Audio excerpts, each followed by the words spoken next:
removing implants. Removing psychic implants is a matter of great importance to missions of the light body worker. And in the mission, the assigned mission may be to remove particular types of implants from certain individuals that have them.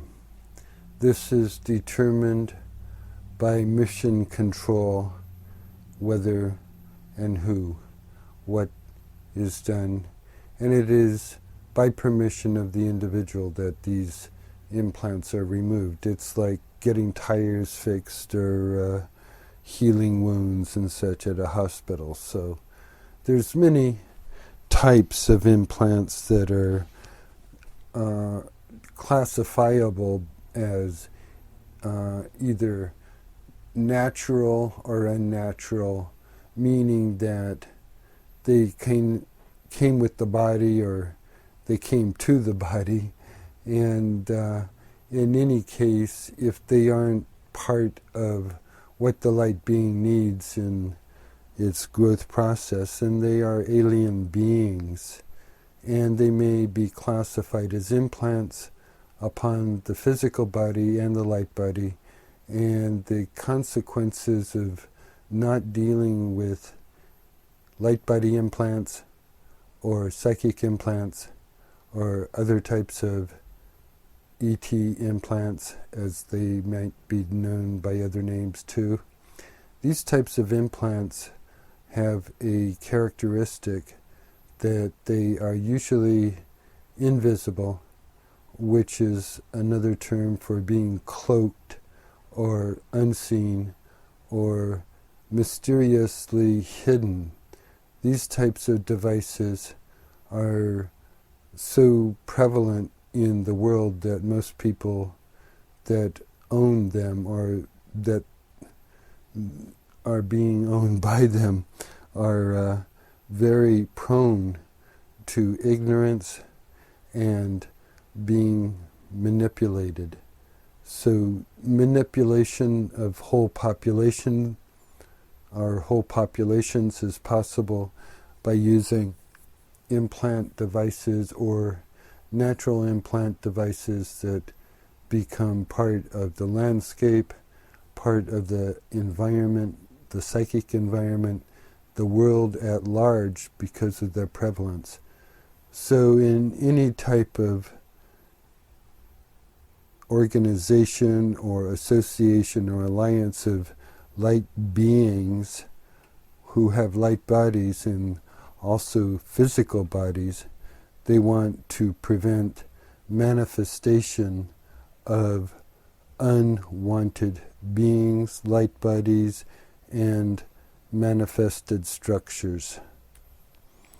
That means that the light body physician has to be able to determine if there is a problem and find a specialist in light body technology that can perform the appropriate operation.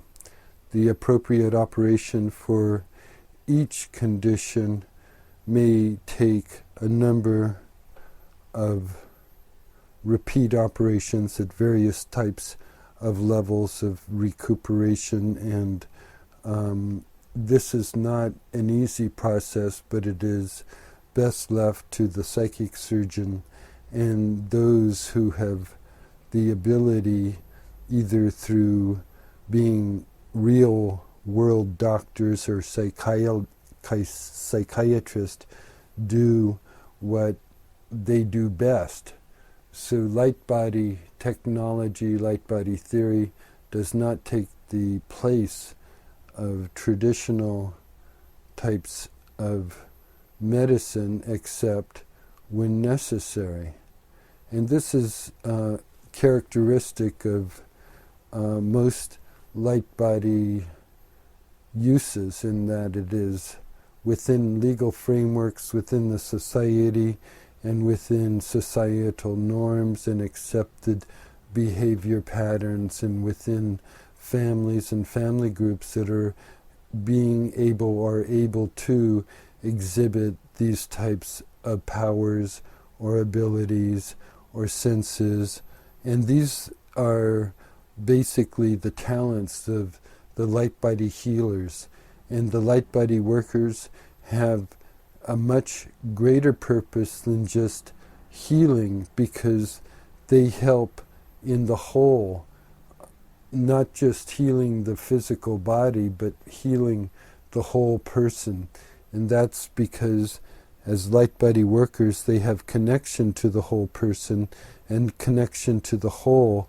And by connecting themselves between the patient and the infinite whole, the patient can be reconnected to that whole and gain the kind of resonance that is necessary for health.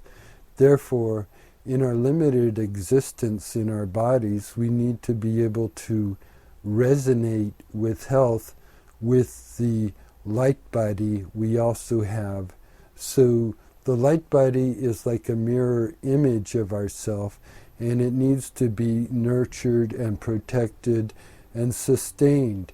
And that sustenance comes through our own efforts. So as owners of our physical body, we are also owners of our light body and have to pay attention to it, have to be able to listen to one's light body, listen to one's inner guide, listen to the spiritual self within. Light body technology involves your taking charge of yourself, of your own light body, of your own destiny. Light body technology means that you can use the resources available to light body technicians and be able to do certain types of things. These things are determined by the certain talents you have and your imaginative abilities.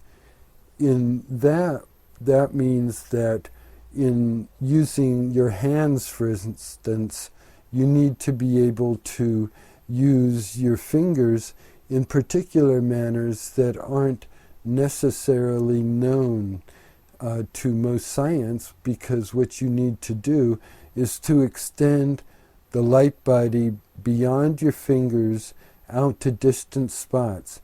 That means you have to be able to see your light body extending out from your hands to these positions. Therefore, if you can sustain a vision of that happening, you can manifest light body at a distance. Light body projection is part of light body training. Being a light body worker means that you work with your body, your physical body, yet your light body does all the hard work, and you as a person, as a physical person, aren't disturbed either psychically or physically by the patient you are working with or on, or the kind of resonance then is that the light body worker can work at a distance or right there. And so light body work is a matter of being able to use the proximity or distance to be able to do projective work with one's light body. That means you can either use your light body from your physical body to project your light body to distant locations to do actual work that you can see with your mind, because what you do is basically hold your hands in the positions you want them to be when you're performing the light body work that you wanted to do in a certain location, either near or far. And then with your light body hands in position, you make your light body movements depending on what you see with your light body mind, your light body eyes, your light body intuition, and your light body senses.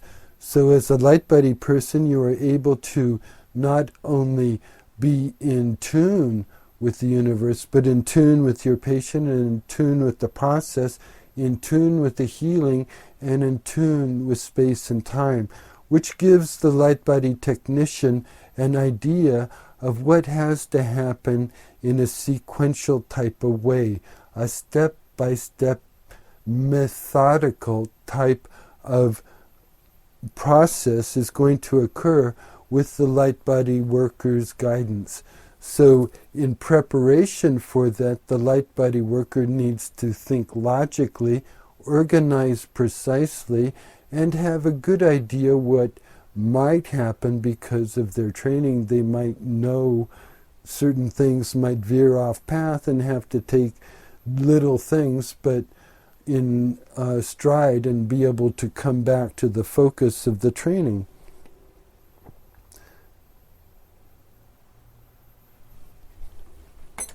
"6:26 p.m. Lance Carlisle Carter, Saratoga, February 23rd, 2007, in the Old Cavern.